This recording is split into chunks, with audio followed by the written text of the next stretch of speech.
So we have enough social distancing now. Okay. Very good afternoon, ladies and gentlemen. I'm really very delighted to see you in person because it is, I think, the first time I have offline event this semester. From January this year until today, I had only online courses and online discussion with students. And there are a few reasons why I wanted to have this event as an offline event. First one is I wanted to see you in person, and secondly, I wanted to introduce two most prestigious and famous experts on the European Union to you today, and this is going to be a very interesting, and I hope this is going to be a very interesting and very fruitful event for you. First of all, I'd like to introduce two panelists. On my right, there is Dr. Michael Reiterer, His Excellency, and he's the EU ambassador to the ROK, Republic of Korea. And he has been serving around 4 years now, and it is one of the reasons why I invited him to this offline event, because he is soon leaving Korea. So this is one of the last events he's participating, and it is really very prestigious for Korea University to have him in his last months of his stay in Korea. And on my left, I have Dr. Kim Hung-jung, President of KIEP, Korea Institute for International Economic Policy. As you know, the Korea Institute for International Economic Policy is the government think tank, and he was more than 20 years now working for KIEP, dealing with international trade issues and also focusing on EU affairs. And he's one of few internationally prominent EU studies scholars in Korea. We have been cooperating in many events together with Dr. Reiterer. So I hope this is going to be very interesting and productive discussion for you. I have selected the topic like the future of the EU, but probably I like to revise it a little bit, adding the future of the EU and Korea-EU relations, because Ambassador Reiter has written quite recently, 2 weeks ago or so, a article about the 10th anniversary of Korea-EU strategic partnership. As you see here in this booklet, this article is included, right? And Dr. Kim was writing a report about EU European Parliament election of last year and its implication for the future of Europe as well. And the last paper you see here is my paper. I wrote in the Oxford Research Encyclopedia on Politics about the European Union. So you will see here that we were focusing on Korea-EU relations as well as the future of the European Union. So it is quite opportune that we change the title of this discussion to the future of the EU and Korea-EU relations. Without further ado, I'd like to start the discussion. When we talk about the future of EU and the future of Korea-EU relations, I think it is quite necessary to have some evaluation about the achievements of the European Union so far, so that we would like to first start having discussion on the main achievements of the European Union. So the first word is yours, Michael. Well, thank you very much for the invitation. It's always a pleasure to come back, and I do that quite regularly. And yes, as Sung Hoon said, I will leave by the end of October. I will send the ambassador into retirement, and I will try to activate the professor, which might then be a good occasion to come back in a year's time, perhaps, and see where we have developed. Um, when I think about the European Union first, and we will talk about EU Korea later, um, I think it's still important to underline that the European Union started as a peace project. And the peace project, I think, is of particular relevance when you talk on the Korean Peninsula, where you are technically in the state of war because you only have an armistice and not a peace treaty. And if you look back into the history of Europe, then you will see that in the 19th and first half of the 20th century, Europe was always part of the problem and not of the solution. Two world wars and the Holocaust was not something to be proud of. Millions of people died, not only in Europe, but worldwide. And therefore, politicians got together and said, well, enough is enough. But they were haunted also by their experience that after the First World War, they had already said, enough is enough. Now, in order to make sure that enough is enough in reality, it was the Jean Monnet and Robert Schuman who came up with a relatively simple idea in thinking what do you need in order to make war. And at the time, we are talking at the beginning of the 50s, it was primarily steel and energy to produce steel or to form steel into weapons. And the prominent form of steel of energy in the 1950s was coal. And therefore, the very simple idea was if we control together coal and steel, then nobody can start rearming and prepare for war again. And that was implemented. And out of this simple concept developed the European Union with its institutions, with the treaties, with the rule of law, and created a single market, the biggest single market in the world. So, this element of peace, rule of law, respect for values translates into the European Union's conviction that multilateralism in international relations has to be the main building element of an international system.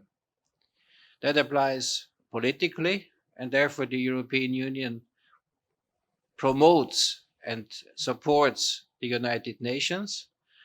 That translates into trade relations. Therefore, the European Union has always been a champion of the World Trade Organization and the rule based trading system. And it has also made clear that a certain power, and if you are the largest economy in the world, if you are the largest trading power in the world, if you are the largest donor of development aid in the world, if you are the largest contributor to the United Nations, then that gives you responsibility. Responsibility not only in economic terms, but also in terms of engagement in world politics. And to that end, we want and we need partners, and there I'm making the bridge to Korea. We have selected worldwide only 10 countries to be strategic partners of the European Union. We have 4 in Asia, It's India, China, Korea, and Japan. So there we want the support of Korea as a strategic partner, not only in the bilateral relationship, but also in the global relationship.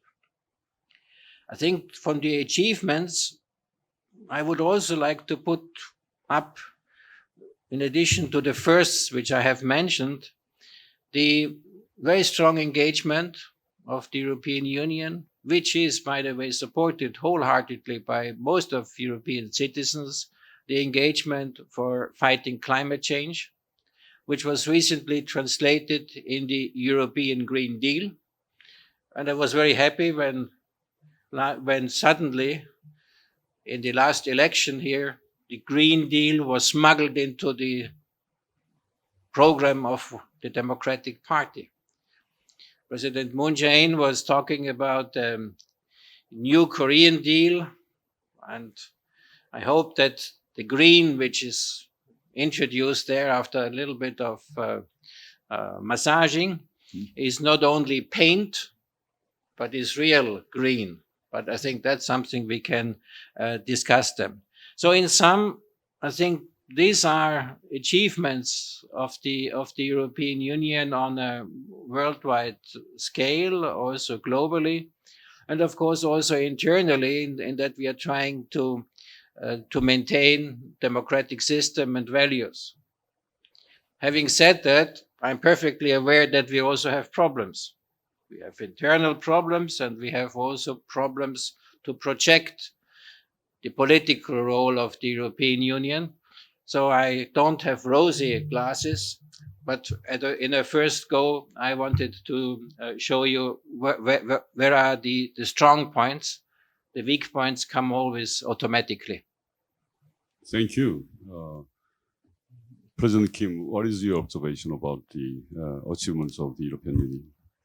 Thank you very much for the invitation, and thank you for students for sharing time with me. I'm very happy to have you like the in person, and then after long times of the social distancing, right? I fully agree with the Michael about the achievement of the European integration, such as the value and also and then the other impacts, actually positive impact to the other countries, including Korea. First of all, let me remind you that this European integration initiative is something like the peace process, as the Michael emphasized. And then because of some problems in the political integration, then you know that the more focusing on the economic integration was strengthened. But every stages in the economic integration, in every steps, political process and political decision making was the most influential to achieve the economic integration. So this is one part of the economic integration is something like autonomous economic powers integration, but we cannot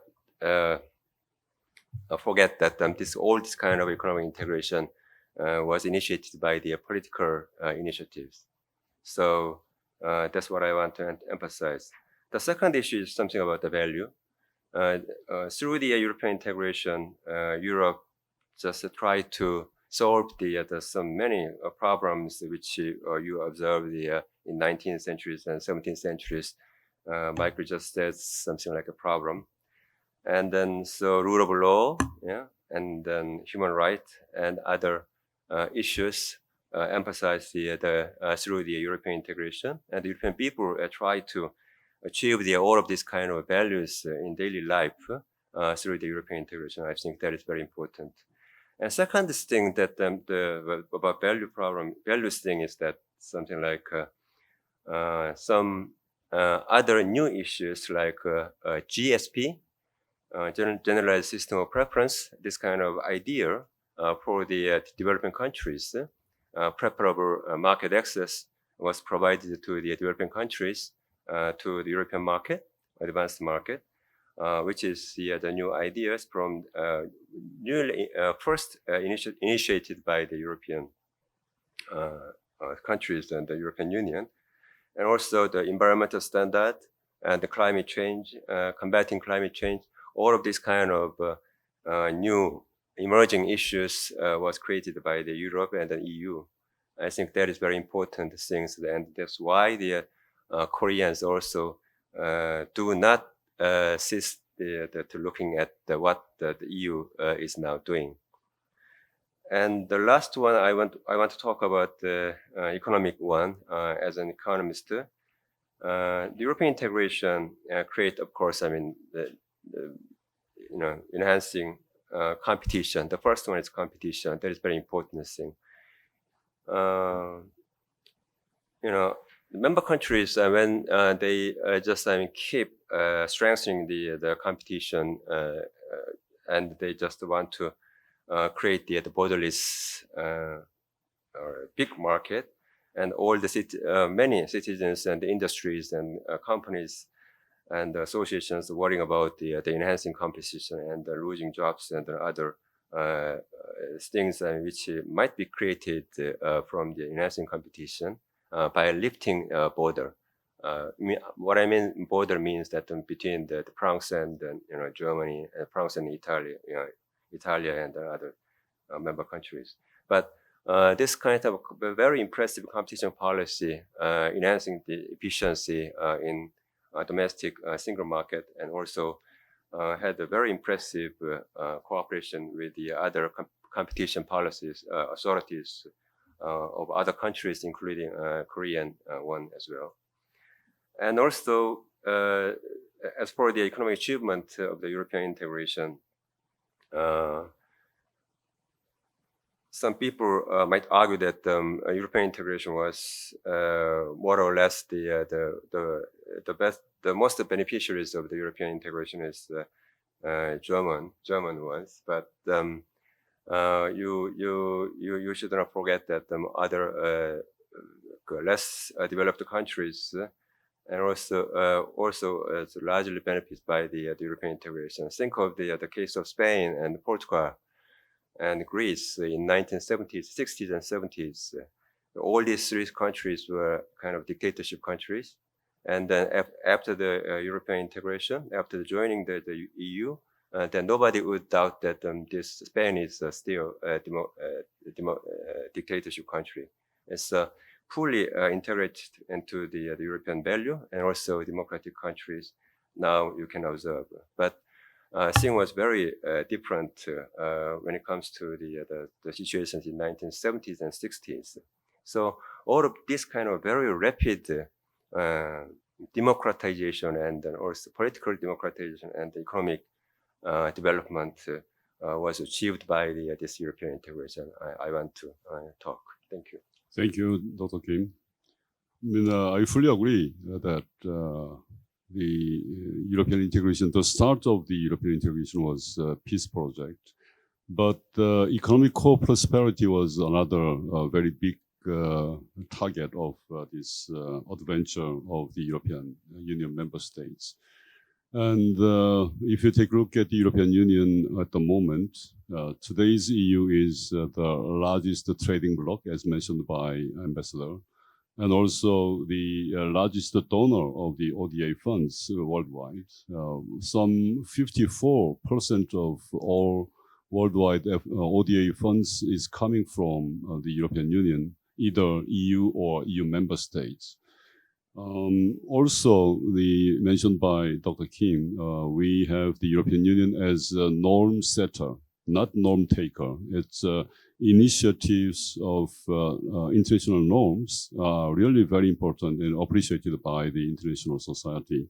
So we have lots of positive sides of the European integration, and we have achieved a lot. However, if you take a look at the past 10 to 20 years, we have seen a few crises of the European Union, right? So the most recent one is the COVID-19 crisis. Also refugee crisis we have seen, and also Eurozone debt crisis, as well as Brexit was also kind of burdening the European Union politics and economies. So how do you see, Ambassador, or Dr. Kim now first, how do you see the various diverse EU crises and how the European Union has responded to it? Do we have some Asian or Korean perspective on that? If we are talking about this issue, I mean, about 10 years ago, maybe much more optimistic talks we can have. I mean, back to the 2007 or 2006-7, just before the global financial crisis, then we had a look at the great success of currency euro, and also common co-prosperity of the European Union member countries. But as Professor Park emphasized, so many challenges now against the European integration movement, also European Union. And then I think that all of these kind of challenges, not only just covered by the European Union, but also the member countries as well.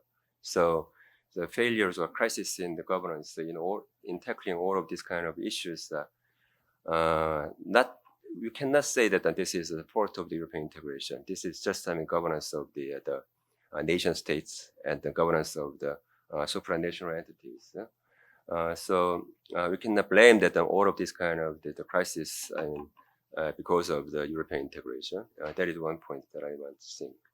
The second thing is that, of course, because of some decision-making systems, the problems of this kind of decision-making system, due to the supranational entities and the member countries' relations, then I see that some kind of delays and some inefficiencies in the tackling these issues, such as the refugee and then COVID. Some people argue that COVID try to relate the COVID issue with some kind of regime, deficiency of regime or superiority of regime, but I don't think so. I don't agree.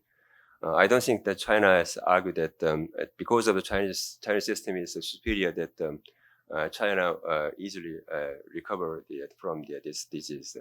I don't agree that the Korean regime, the Korean political regime is much more superior than the Korea has a less problem against the COVID.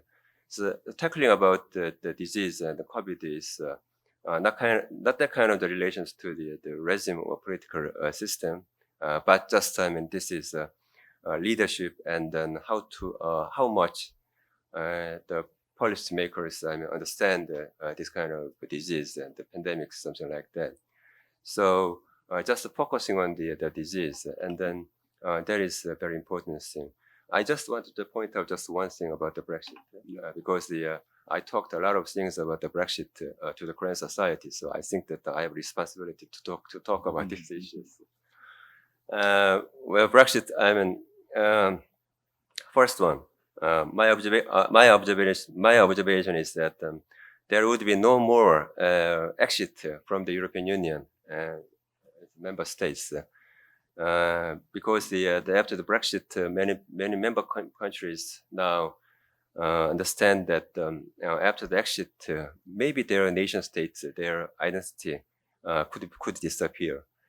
Now, after the Brexit, maybe in the near future, at least one thing about the United Kingdom is that how much they can just preserve the united regime.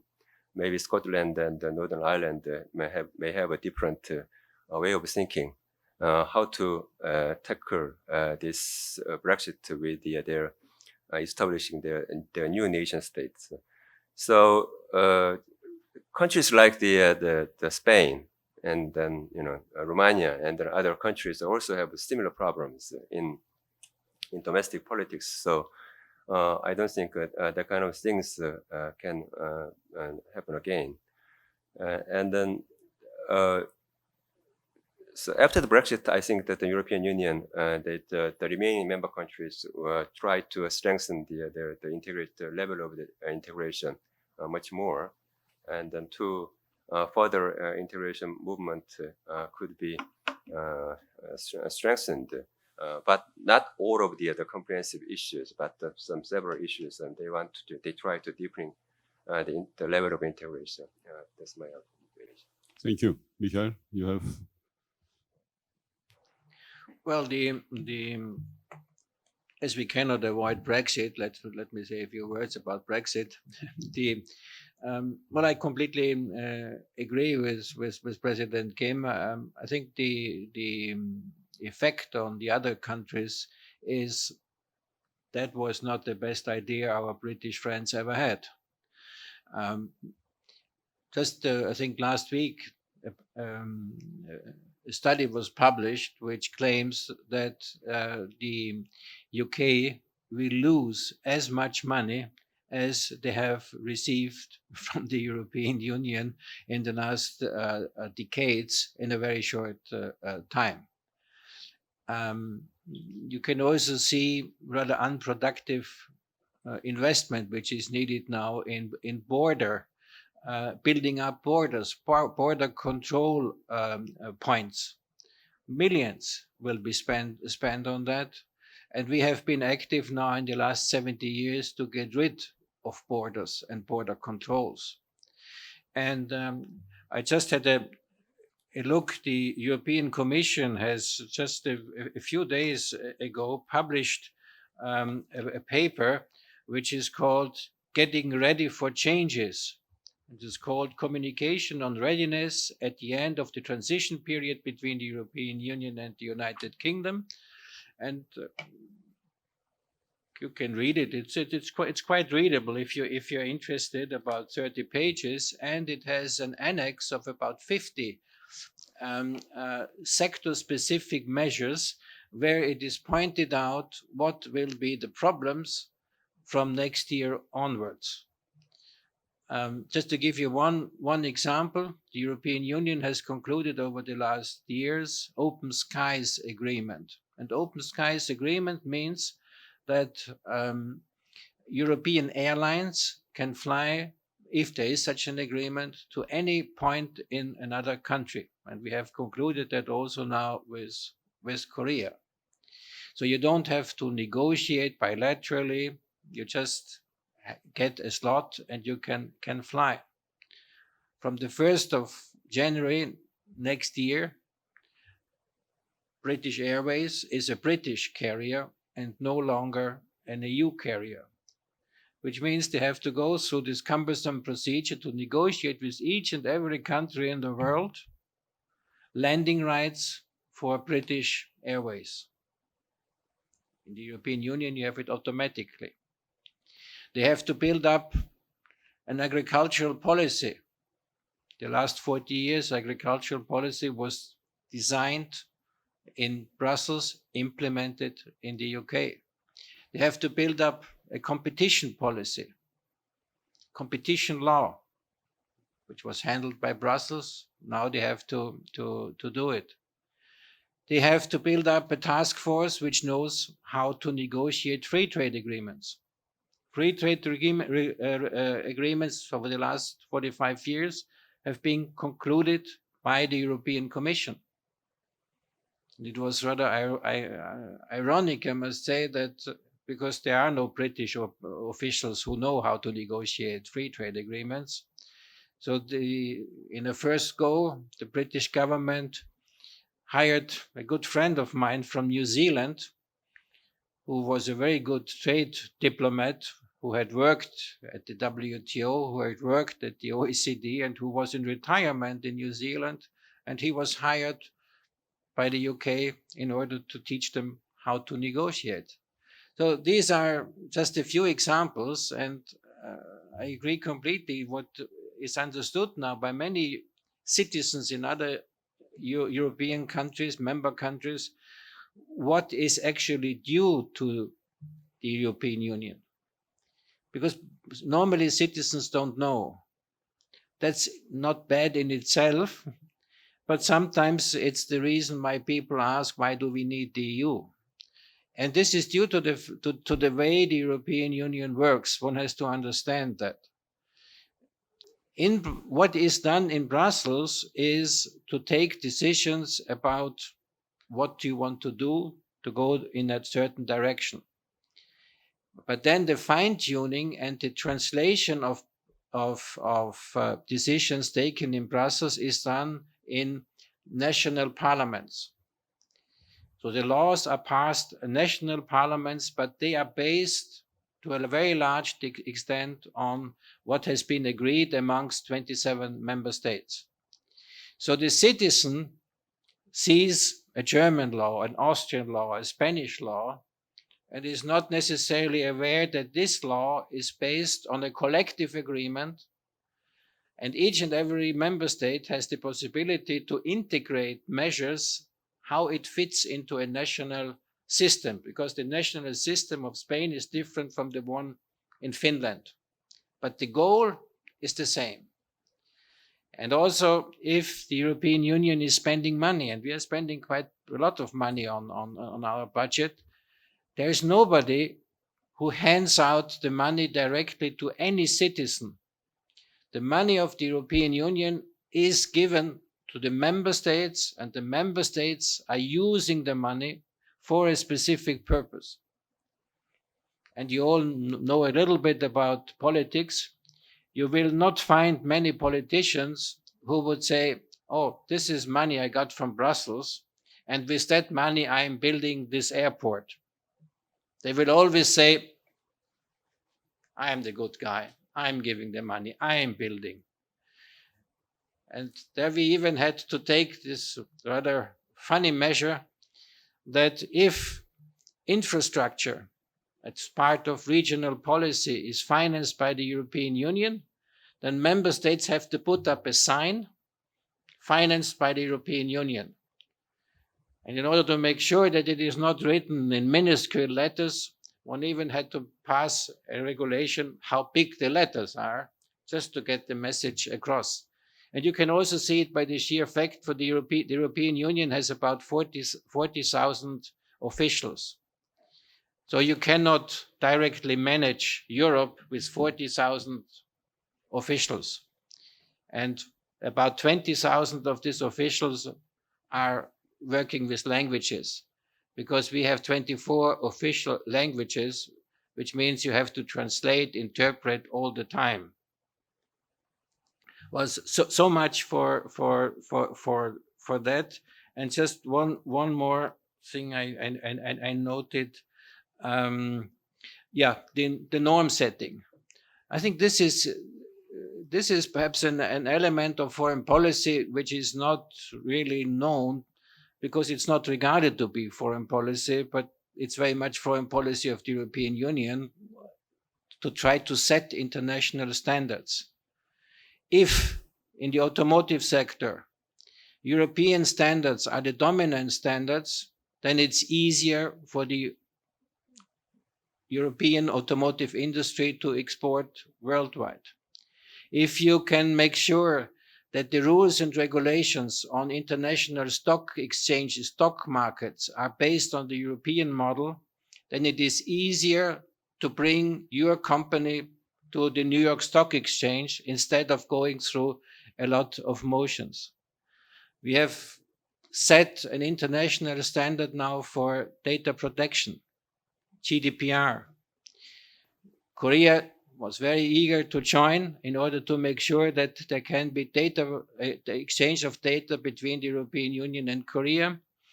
We have negotiated that. Korea has had to set up an independent authority which is making sure that the data, the privacy is protected. That's thanks to the joining of the European model. And I think on the 4th of August, in a few days, the Korean law will be valid. And from that point onwards, then we can take the decision to recognize equivalency. What we have done also a few days ago is we have published taxonomy. This is rules and regulations which define which investment is green investment. Because we are talking a lot about Green Deal, greening of the economy. But what does that mean? When is a financial instrument green? It's not the paint. You need an agreement on that. And we are trying to promote that now as a worldwide standard, because it's a very effective element to direct investment.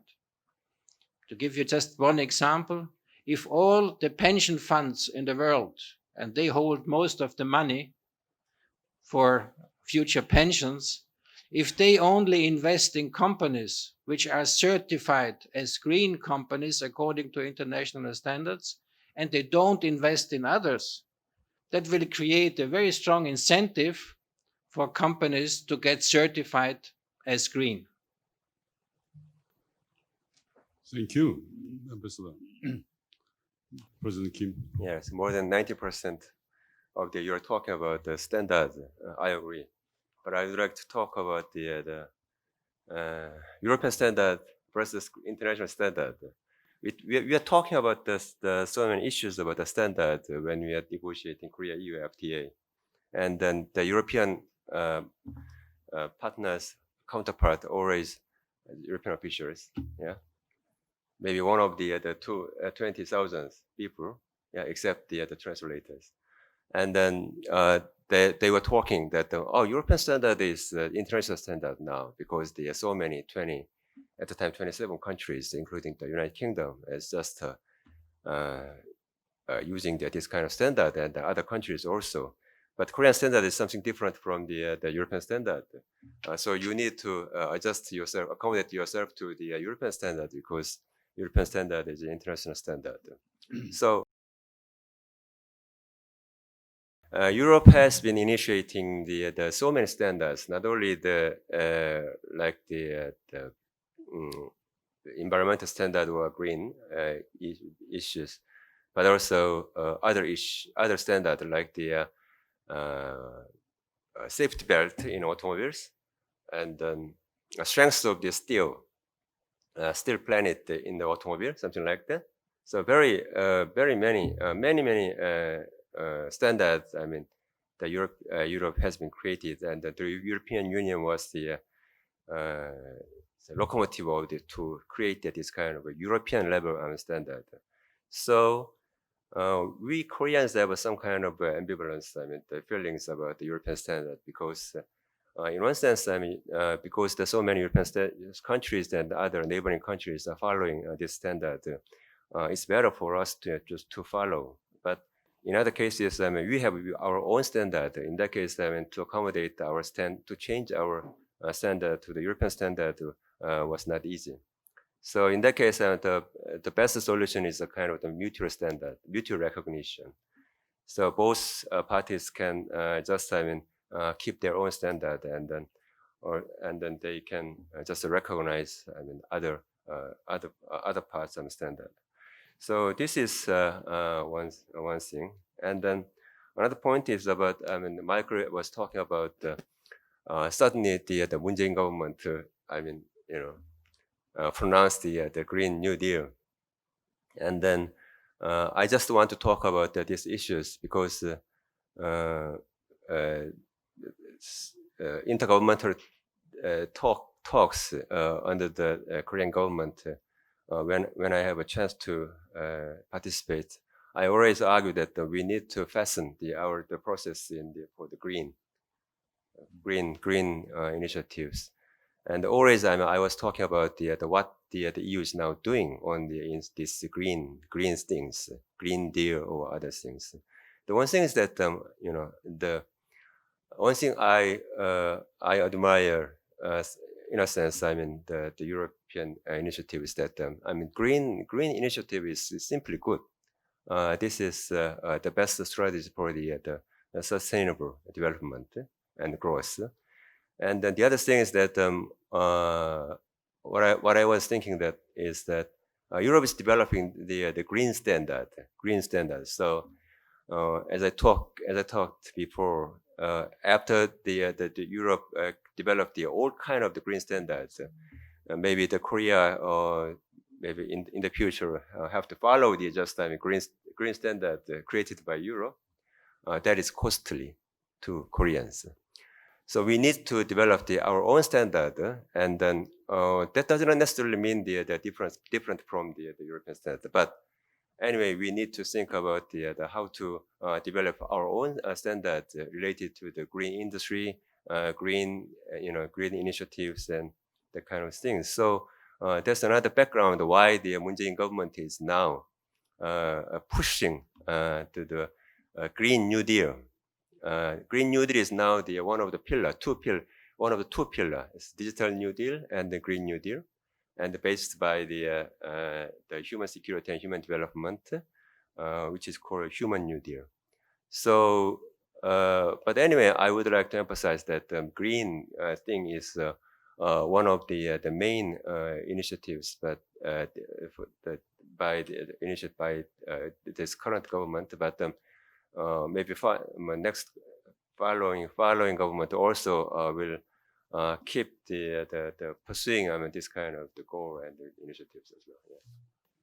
Michael, you have some Yeah, but information. that's very good news, and I hope it will transpire, because I think also the message which I'm trying to give is based on our experience. Greening the economy is good for business. It's the old concept that greening is against the economy. If you invest, if you develop technology, and you have to develop new products, then you can be part of the leaders, basically. And therefore, we also invite Korea to work with us also on green standards. Standards need not be costly. It's only costly if you have different standards for no good reason. Very often, different standards or slightly different standards are simply protectionist. I give you an example. When you are on the highway, then you have a bus lane. And look on the bus lane. You will only see Korean buses. Have you ever thought, why are there no foreign buses in Korea? Whereas passenger cars, you have European cars, Japanese cars, whatever, but only Korean buses. Well, the secret is standard.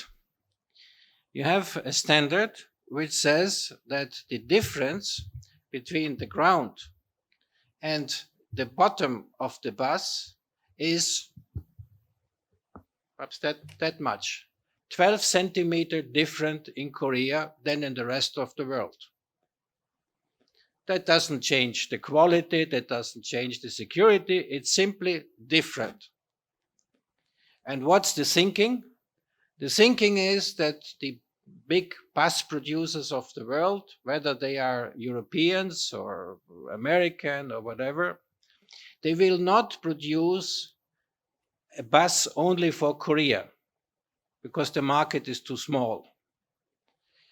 So therefore, there's no competition. It's only Korean buses because of 12 centimeters. It's just different.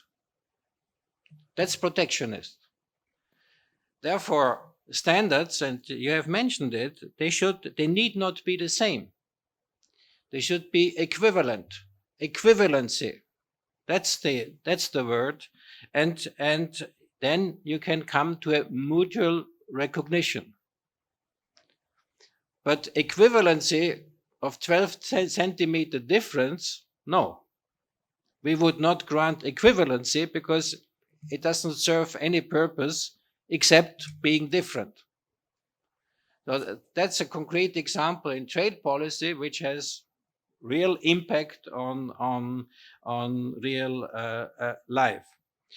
When it comes to green policy, one of the challenges each and every government has is to work with the industrial and economic circles, especially in times of crisis.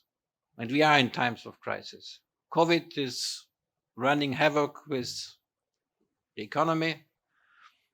Prediction in Europe is minus 7.5% on average, which means some countries will have minus 10%, others will have minus 3%, which will create tensions. But if you spend money now, and everybody spends money, in the European Union, we are trying to put together a package of 3.4 trillion euros. I have no idea how much money that is. If you translate it into one, and I can't even pronounce it, whatever that is, trillion, billion, what the hell. But now the important element, and therefore we are trying to adapt the European Green Deal, which was developed before the Corona crisis. Before, it's not an effect of the crisis. It was before. Now we have to make sure that all the money which will be spent is spent wisely. There is no point in saving industries now with a lot of money which are not competitive or which are part of the black economy and not of the green economy. That's, of course, a difficult task because all the companies which have a problem ask, give me money to survive. And politicians have to take the decision and say, well, I'm not giving you money to survive. I'm giving you money to survive if you do the following, to push them into these green directions. And the larger the company, the more people may lose their job, the more they will push and say, just give me money and don't put any conditions to it. I will not give you a concrete example that has already happened in Korea, as it has happened in Europe. So it's difficult, but we have to do it because it's also a political and a generational issue. If we, from the elder generation, give to you, to the younger generation, a huge amount of debt, because all these programs governments are devising now are debt. And somebody has to pay for that debt. And that's you. You will pay this debt probably until 2050. So it's you. And if we give you, on top of a huge amount of debt, a planet which is sending alarm signs all the time already, then we are not a good generation. It's a failure. So in order to find a solution, we at least have to make sure that the investment is done in a way that you get a better economy, a better industry, which, if it is functioning, will help you to pay back the debt. And that's a political and a generational issue. And if we don't solve that in societies, we will have a problem. And if we don't solve it in international politics, we will have another problem. Because one of the elements of the crisis in international politics is that the difference between rich countries and poor countries becomes bigger. Like in a society, if the prosperity gap is growing. And that's an issue which we have to face and which we can only face in international politics if we stay with an open system, an open trading system, an open political system, a system which is based on multilateralism, on cooperation, and not on isolation, on zero-sum games. And if somebody tells you, I am the greatest, I am the biggest, I am the most beautiful, whatever, first of all, don't believe it. And secondly, the message you are getting is, if I am the best, I am automatically telling you, you are not the best. Thank you. I have forgotten to mention that the event is planned to be only 1 hour. However, after our panelist discussion, we will open the floor for you to have some opportunities to ask questions, right? So some 15 to 20 minutes, we will have question and answer session after all this roundtable discussion. The two gentlemen, two panelists were having some slightly different views about the international standards, values, and so on. Probably these issues can be discussed once again in another venue. So let's come back to our original agenda.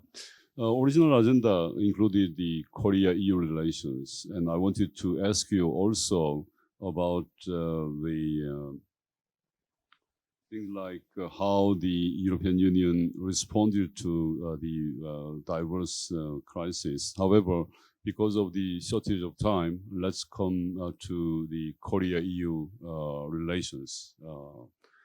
Ambassador, you have written quite recently a small briefing article about the 10th anniversary of Korea-EU strategic partnership. So what were the main messages you wanted to send through this article?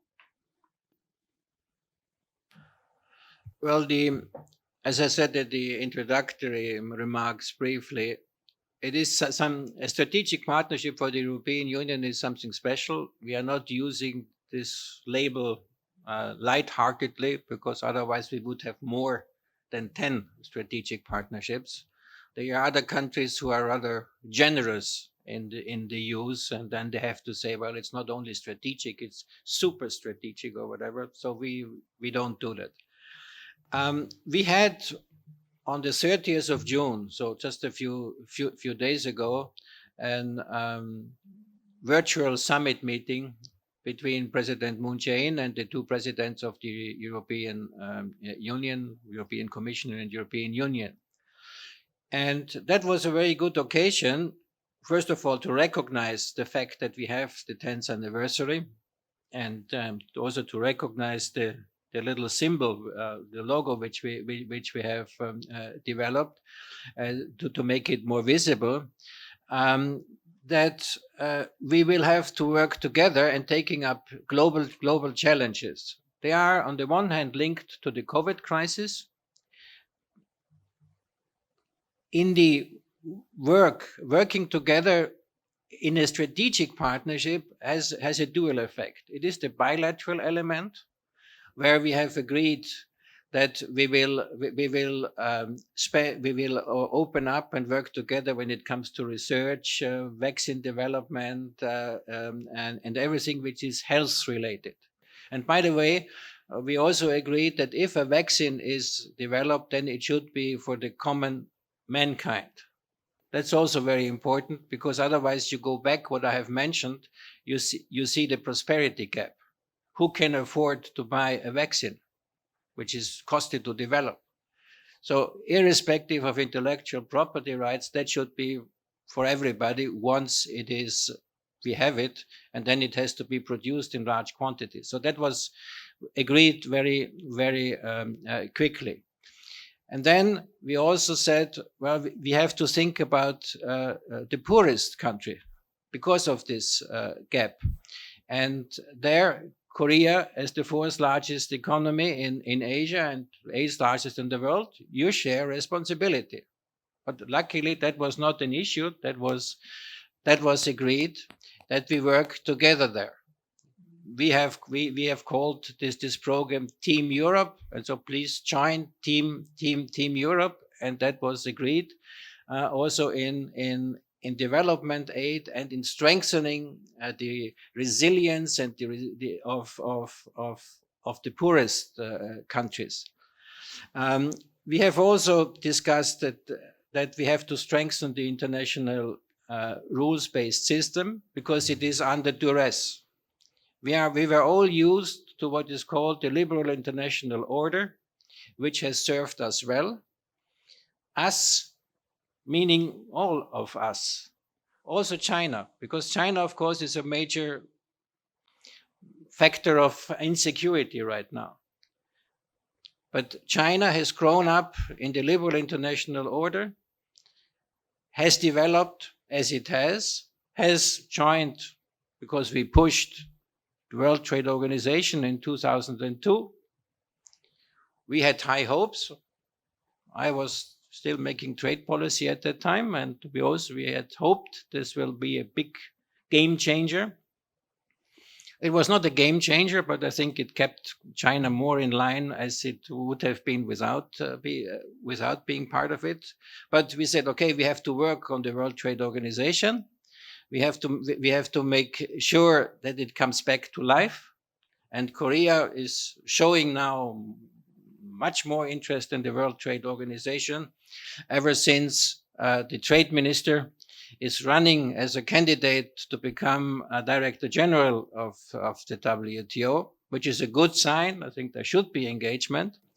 We have also discussed that we have to strengthen cooperation in all the challenges which normally are called fourth industrial revolution. So when it comes to artificial intelligence, the Internet of Things, big data, all these areas are part of the digital economy. And the green economy and the digital economy, these are the two main factors which both of us, and there was agreement, we will stress in the further development. So there was agreement on these issues. And then we also touched, it was a 1-hour meeting, briefly on some of the foreign policy issues, which included, of course, North Korea, which included elements of rule of law, like the situation in the Ukraine, the situation in Iran, and the situation in Afghanistan. So that was mentioned also. And I think the important conclusion was, okay, we have ticked now all the boxes. And when we have, hopefully in the second half of this year, a real summit and not a virtual summit, then we can go deeper in all the issues which we have touched upon. So there is, I think, a clear program where we can work. The message I always give to Korea, and I will also give it here, there's a tendency in Korea to take the European Union for granted because we are not the troublemaker. We are a little bit outside. We don't have troops. We don't have an army.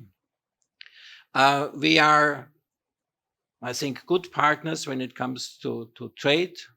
We are good partners when we come to investment.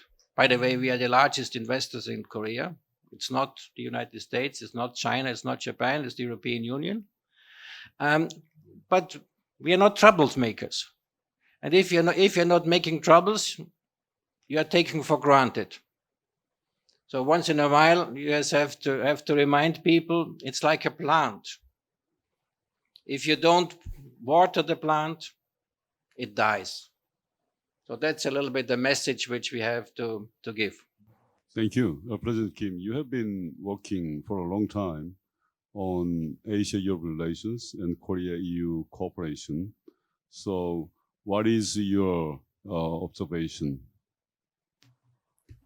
First of all, I would like to just mention that Europe and EU is not troublemaker, but I think that Europe is also troublemaker. Yeah. When the Greek crisis and COVID, many Koreans are looking at what these kind of situations developing, and then and Brexit as well. I mean, the increasing uncertainties from Europe may influence the Korea and the Korean economy as well. But generally speaking, I agree with the ambassador that because of the Europe was a good friend and then always was a good neighbor. So sometimes in many cases we just forget how good the Europe is for the Korea. So we need to keep interest in the Europe and Europe what's going on in Europe as well. And first of all, I'd like to emphasize that the relations between the two, changed a lot after since the Korea's diplomatic relations with the European at the time communities, economic communities in 1963.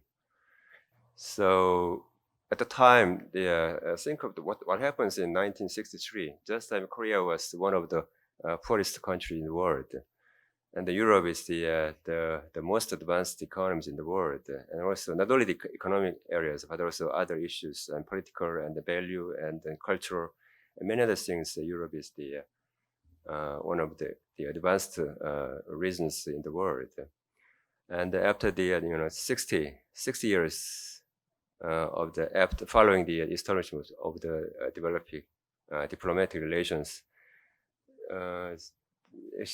things was quite changed a lot because at the time when the both parties has this diplomatic ties, then the relations between the two is something like non-reciprocal preferential treatment provided by the EU and then European countries to Korea at the time, and now more or less the one of the reciprocities and co-prosperities, something like convergence in such fields like the institutions and the culture regulations and standard, as well as the income level, right? So I think that both parties now have more broader issues to talk now, and then actually, as the ambassador emphasized, strategic partnership under the flagship of the strategic partnership, Korea and EU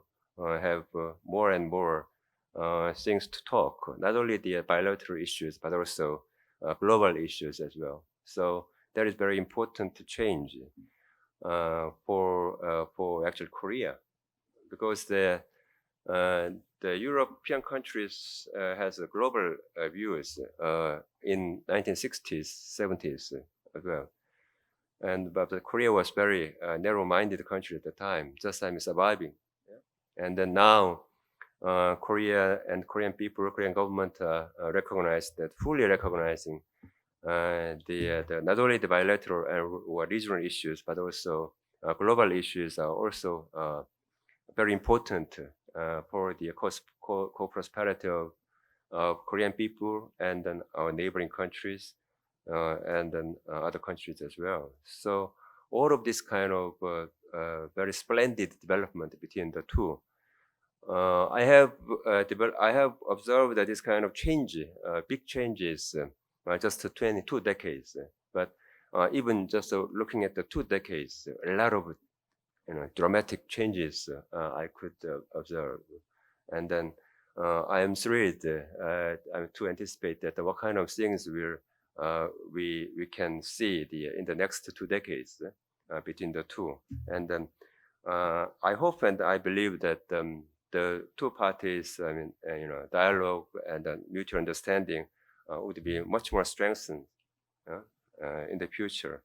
Not only the economic ties, but also other issues, including political, cultural, and the value, and security issues as well.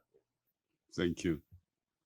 We have reached nearly the end of the session. We have probably 2-3 minutes. President Kim and Ambassador, do you have any last words? You have not have had the opportunity to talk for 1 or 2 minutes. As Korea is now developing more, and then Europe is getting more important now in many ways. So I think that I'm quite optimistic in the future relations between Korea and the EU. Based on this kind of belief, then I hope the more and more students have a more interest in the European studies as well. Yeah. Thank you, Ambassador. Yes, I mean I think the geopolitical situation is changing. Korea is in the geographically where it is. China, Japan, United States, tensions amongst all kinds of actors, need to diversify and reaching out to like-minded partners. And I think it's a good argument to further increase the cooperation between Korea and the European Union and to develop the strategic partnership further. What is necessary, and there I would like to pay tribute to the Jean Monnet centers which we have in Korea. You meaning many Koreans and also the foreign students who are here, you have to know and understand to a certain degree at least the European Union, what it stands for, what you can achieve and what you cannot achieve. We are not the solution to all the problems.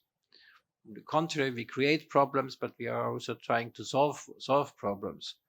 So I would never say, look and implement the European Union that makes you happy. That might make you very unhappy, but the principles, the necessity of cooperation, of integration, which is totally lacking in Northeast Asia, and the lack of institutions. I think this is something which should be food for thought, and it's a task of universities to provide you with food for thought. Thank you. Thank you, Ambassador. Ambassador, you are leaving at the end of August, but why don't you stay longer? Because you have seen many questions directed to you. You have to answer these questions. But this is not possible at this time, at this moment. Ambassador would come back to Korea in any possible occasions. President Kim, I, and also other colleagues in Korea would invite him to conferences or to other events like this. It will be not easy to find this combination of President Kim and Mikhail Leiter discussing with me on the future of the European Union and Korea-EU relations. However, we will prepare other occasions where the EU experts, President Kim or others, would come to our campus and have discussion with you. I really very highly appreciate your attendance today because it is really very difficult time now, but you made the way to attend this event, and thank you very much for that. Thank you, and stay safe. Just my last word, in going out, take one of the blue bags. Might be not completely useless what is inside. Thank you. Thank you.